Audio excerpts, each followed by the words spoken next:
wachezaji wa Simba, huo mpira wa miujiza kila siku haupo. Sasa nyinyi kama mtacheza mpira wa miujiza, yani mnategemea miujiza ya Mungu kila siku, mpira gani?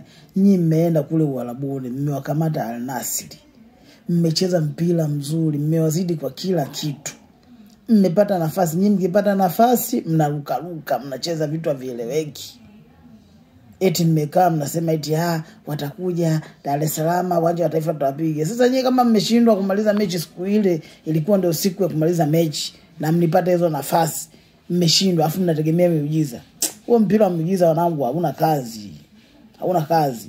Na mwache mambo ya ajabu wachezaji bwana, mnaumiza mashabiki. Yaani nyinyi mnachukulia kawaida kwa sababu mnachukua mshahara, siku ile mmerudi hamna mtu anaongea mshakula mmeshiba, lakini mashabiki hamjui wanapata tabu gani. Mashabiki wanaumia, mashabiki wanasemwa. Hebu acheni mambo ya ajabu wachezaji bwana. Mtu ukifika kwenye box pale wewe umesajiliwa, unalipwa mshahara, unatakiwa kujua unalipwa ile kazi unatakiwa ukifanya hivyo. Mpanzu mimi sina tatizo naye, jamaa alicheza vizuri sana, alipambana. Lakini wachezaji wengine wengi sana mliniangusha.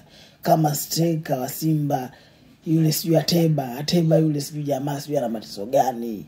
Yaani yule kama karogwa sijui sasa yule shetani sijui kaekwa kwenye mwili wake.